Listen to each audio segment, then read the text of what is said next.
अर्थः भिन्नः, प्रहरति क्रियापदस्य अर्थः भिन्नः भवति, स्मर्यताम्, अस्माभिः स्मर्तव्यः।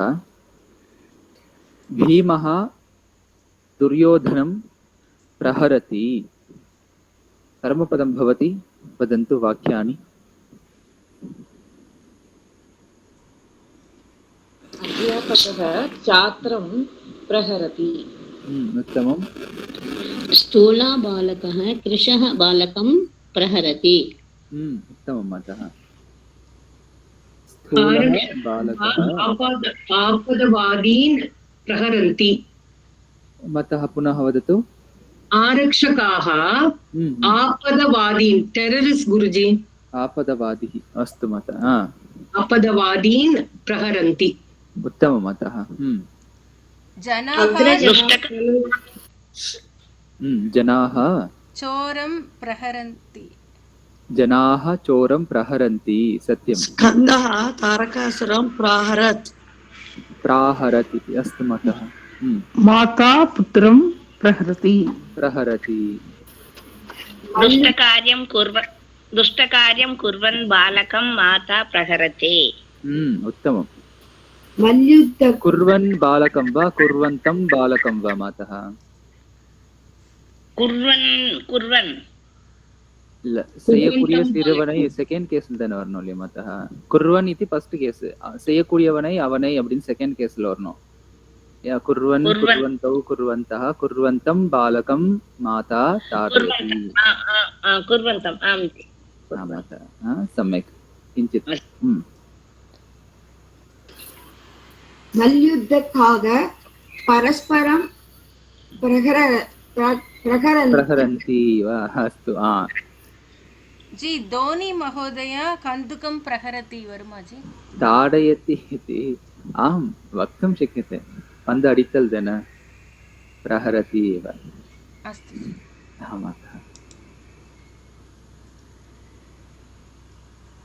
लिट्लकारः परोक्षभूतकालः। प्रजहार। अर्जुनः कुरुक्षेत्रयुद्धे अनेकान् प्रजह्रुः। अनेकान्, अर्जुनः एव मतः, कर्ता एकवचने एव भवति किल? प्रजहार। प्रजहार, अस्तु। यथा गोपिकाः श्रीकृष्णः नवनीतं चोरितवान् इति उक्तवत्यः तदा यशोदा श्रीकृष्णं प्रजहार। अस्तु, उत्तमं, तारणं दत्तवती। इन्द्रः आञ्जनेयं वज्रायुधेन प्रजहार। सम्यक्। अरिमर्दन पाण्ड्यराजः सुन्दरेश्वरं प्रजहार। सम्यक् मातः। भीमः दुःशासनं प्रजहार। उत्तमं। श्रीकृष्णः चाणूरं शिरसि प्रजहार। चाणूरमल्ल, सत्यम्, उत्तमं। साक्यनायनार् शिलाखण्डेन शिवलिङ्गं प्रजहार। उत्तमं, सम्यक् मातः। यदा रावणः सीताम् अपकरणं कृत्वा तदा जटायु रावणं प्रजहार। यदा सीतादेवीं रावणः अपहरणं कुर्वन् गच्छन् आसीत्, एवं भवति मातः, दीर्घवाक्यं भवति। तदा जटायुः रावणं प्रजहार। कुर्वन् गच्छन् आसीत्, अपहरणं कुर्वन् गच्छन् आसीत्, तदा जटायुः रावणं प्रजहार।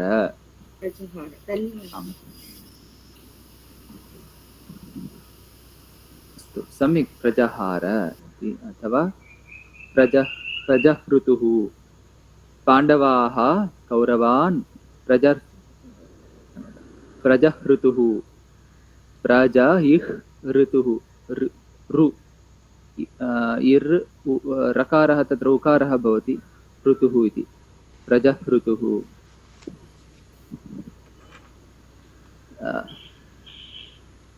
लुट् लृट् लकारः भविष्यत्कालः।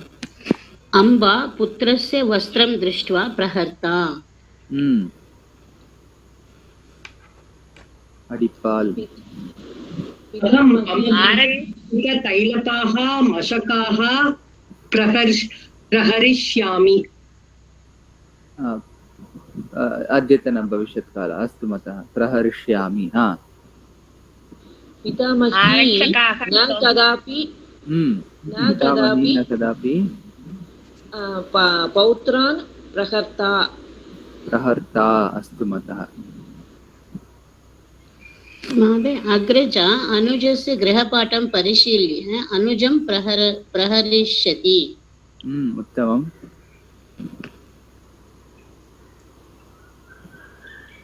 ग्रामीणः मार्गे विवादकारणेन इतरेतरं प्रहरिष्यन्ति। परस्परं मतः। अस्तु मतः। परस्परं प्रहरणं करिष्यन्ति इति प्रहरिष्यन्ति। उत्तमम्।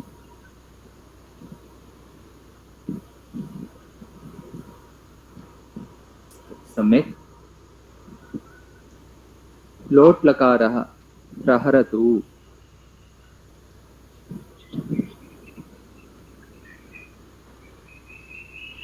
हे पुत्र किमपि जन्तुं मा प्रहर। किमपि न भवति, कमपि जन्तुं। जन्तुः उकारान्तः पुल्लिङ्गः, अतः कमपि जन्तुं मा प्रहरतु। अस्तु गुरुजी। सम्यक्। हे बालक अन्यान् मा प्रहर। सम्यक्। भवन्तः विरोधिमपि मा प्रहरन्तु। विरोधिमपि मा प्रहरन्तु। हे पुत्र यद्यपि कोपम् आगच्छति चेत् तथापि अग्रज मा प्रहर। अस्तु माता। उत्तमम्। हे अग्रज अनुज मा प्रहर। सत्यं। कुत्रचित् अनुजः अग्रजं ताडयति, प्रहरति। भवतु।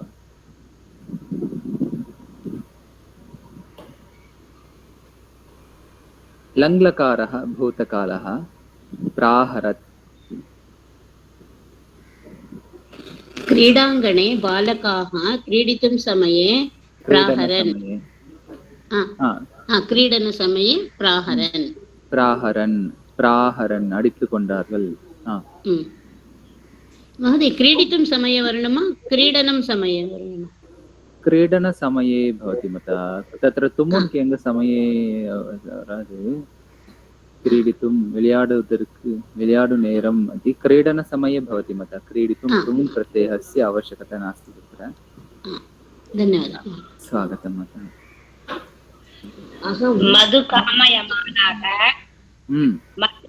मधुकामयमानाः पुरुषः मधुं पीत्वा सतीं प्राहरत्।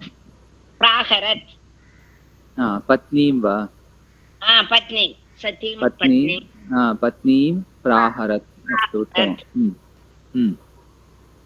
अहं मम पुत्रीं तस्य बाल्यकाले प्राहरम्। तस्य बाल्यकाले वा तस्याः बाल्यकाले वा?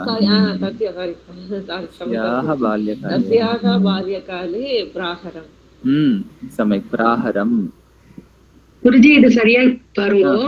ह्यः रात्रौ गृहस्य अन्तः आगतचोरं सः प्राहरत्।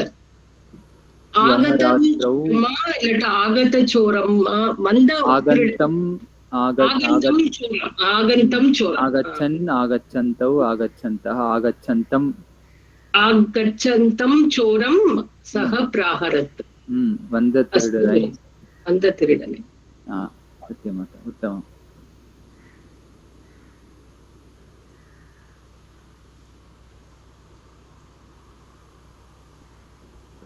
प्राहरत्। குருஜி இப்போ அவ சொன்னதுல ஆகச்சன்னு வந்து கொண்டிருக்கிற அந்த சத்ரு மாதிரி ஆகச்சன் இது வந்து கொண்டிருக்கக்கூடியவன் அப்படின்னு அர்த்தம். வந்த அப்படின்னா आगतं चोरम् इति इक्तप्रत्यये வந்துவிட்டவனை திருடனை ஆகச்சந்தம் சோரம் அது வந்திருக்கிற திருடனை வந்து திருடனை इति भवति अस्तु गुरुजी उत्तमं अतः भवान् महोदय विधिलिङ्गे कोऽपि सन्देहास्पदं तिष्ठेत् जनः प्रहरेत् न अवगच्छामि मातः वाक्यं कोऽपि सन्देहास्पदं तिष्ठेत् जनैः प्रहरेत् वा कः अर्थः मातः किम् अस्ति யாராச்சும் சந்தேகமா நின்னுட்டு இருக்காங்க ரொம்ப நேரம் நின்னுட்டு இருக்காங்கன்னா அவங்கள ஜனங்க அடிப்பாங்க இல்ல அடிக்கட்டும் அப்படின்னு அர்த்தம் விதிலிங்க லகாரः भाववाचकः कालवाचकः இல்லை अडिकटुम् इति अर्थः अल्ल जनाः वर्णमा जनैः वर्णमा महोदय जनाः एव मतः जनैः कर्मणि रूपं किल जनाः प्रहरेत् जनाः प्रहरेत्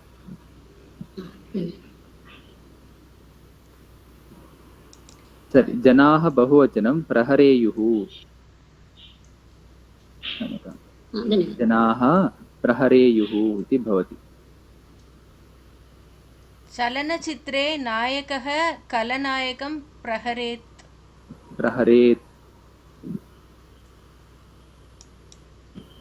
अडिकटुम् इति अर्थः हे जनाः मृगाः पक्षिणः च यत्किमपि मा प्रहरेयुः भवन्तः मा प्रहरेयुः इति तत्रापि परिष्कारः आवश्यकः अस्ति मातः पुनः वदतु मातः हे जनाः मृगाः पक्षिणः च मृगान् पक्षीन्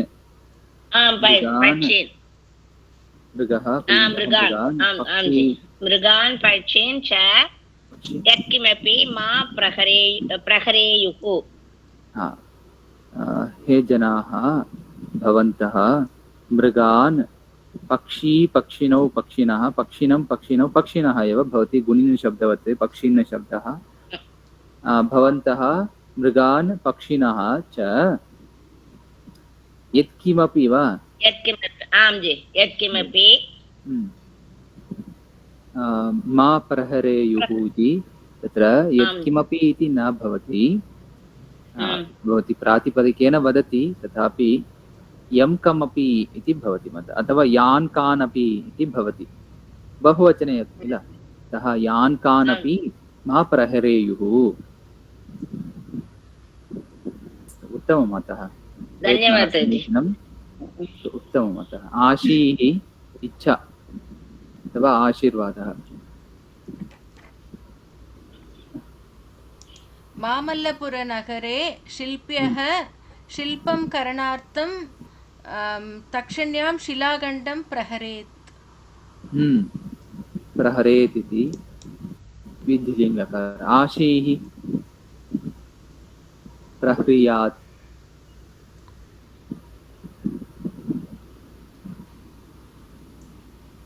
मम आशा अधुनापि सर्वदा अध्यापकः दोषं कृतं बालकं प्रह्रियात् इति मम आशा करणीयमेव तत् ताडनं ददाति चेदेव सः सम्यक् भवति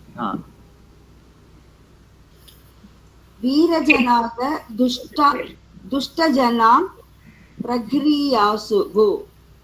प्रह्रियासुः सत्यं हे सैनिक वैरिणं धैर्येण प्रह्रियात् सम्यक् मातः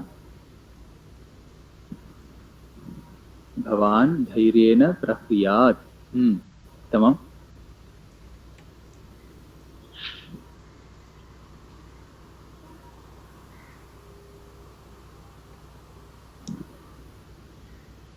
इच्छा आशा नास्ति वा तत्र भवतु अग्रे लुङ्लकारः अद्यतनं भूतकालः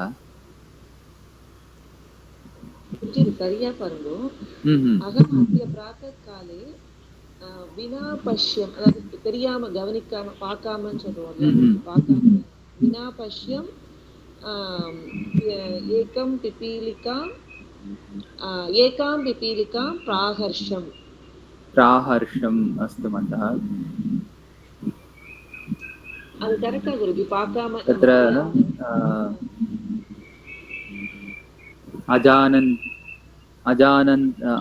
अजानन्ति इति भवति। अजानन्ति अहम् एकां पीलिकां प्राहर्षम्। अद्य मम ज्येष्ठपुत्रः गृहात् बहिः सर्पं प्राहार्षीत्। अस्तु माता, उत्तमम्। महिला नकुलं हन्तुं प्राहार्षीत्। हन्तुम् इति मारयति इति अर्थः मातः। கொல்வதற்கு அடித்தாளா? கொல்வதற்காக அடித்தாள்। अस्तु माता। गृहनायकः कश्चन कारणेन प्रियं शुनकं प्राहर्षीत्।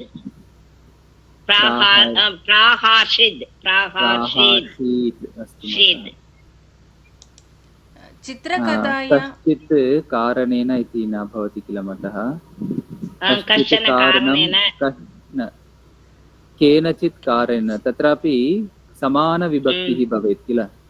कारणेन इति थर्ड् केस्, अप केनचित् कारणेन केनचित् केनचन केनचन इति भवति, समानविभक्ति भवेत्। उत्तमं मातः।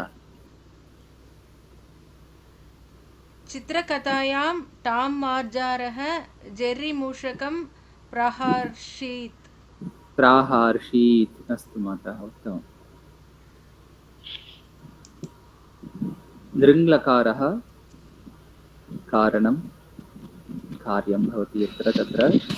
यदि चोरः धनम् अपहृत्य अधाविष्यत तर्हि आरक्षकः चोरं प्राहरिष्यत्।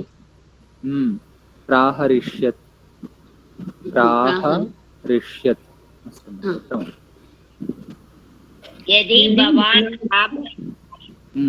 भवान् आभरणं न अचोरयिष्यत् तर्हि आरक्षकाः न प्राहरिष्यत्।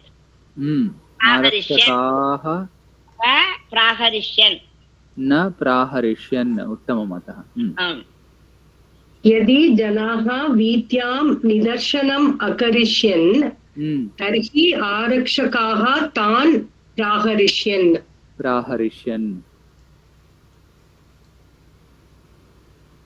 गुरुजी இது சரியாக இருக்கும்.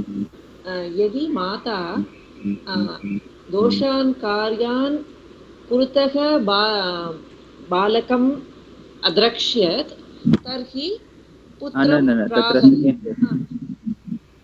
सेकेंड केस वर्णमत पुनः वदतु। यदि माता दोषान् कार्यान् कुरुतः அந்த பண்ணிட்டு இருக்கிற குர்வந்தம் பாலகம் அந்த दोषान् कार्यान् செய்யக்கூடிய மாணவனை செய்யக்கூடிய பையன் சிறுவனை பார்த்தால் அல்ல நான் நினைச்சேன் இப்போ அந்த दोषान् कार्यान् வந்து நிறைய இருக்கிறதுனால அதுலயும் அதோட இத போடணும்னு நினைச்சேன். அம்மா பார்த்தா அப்படின்னா பாக்குறதுக்கு பஷ்யதி கிரியாபதம் எதை பாக்குறா? பையனை தான் பாக்குறா. சோ தோஷங்களை செய்யக்கூடிய சிறுவனை பார்த்தால் அடிப்பாள்.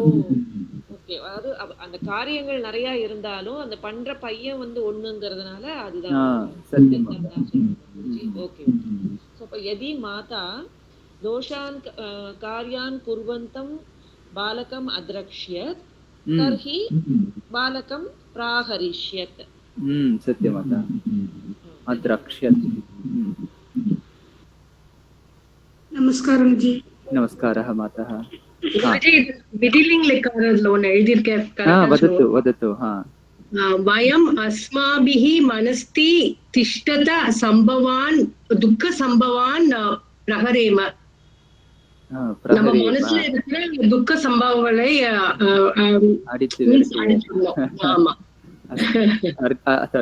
அடித்து விரட்ட வேண்டும் இது. तिष्ठत दुःखसम्भवान् करेक्टा गुरुजी तिष्ठन्तान् तितान् वा that is இருக்கக்கூடியது இருந்துட்டே இருக்கின்ற இருக்கின்றவா அப்போ திஷ்டன்னு திஷ்டந்தோ சம்பவः புல்லிங்கः சம்பவான் செகண்ட் கேஸ்ல அதே மாதிரி பவான் பவந்தः इति तिष्ठन्तः सम्भवान् इति भवति तिष्ठन् तिष्ठन्तौ तिष्ठन्तः तिष्ठन्तं तिष्ठन्तौ तिष्ठतः तिष्ठतः दुःखसम्भवान् प्रहरेम उत्तमं माता सम्यक् एव शुद्धम् नमस्ते महोदय नमस्ते मातः नमस्ते महोदय नमस्कारः माता अस्तु सम्यक् उत्तमम् एवं नमस्कारः मातः दृङ्गाकारे वाक्यानि रचनां कृतवन्तः भवतु सर्वेषु लकारेषु अपि वाक्यरचना अस्माभिः कृता श्वस्तनकक्षायां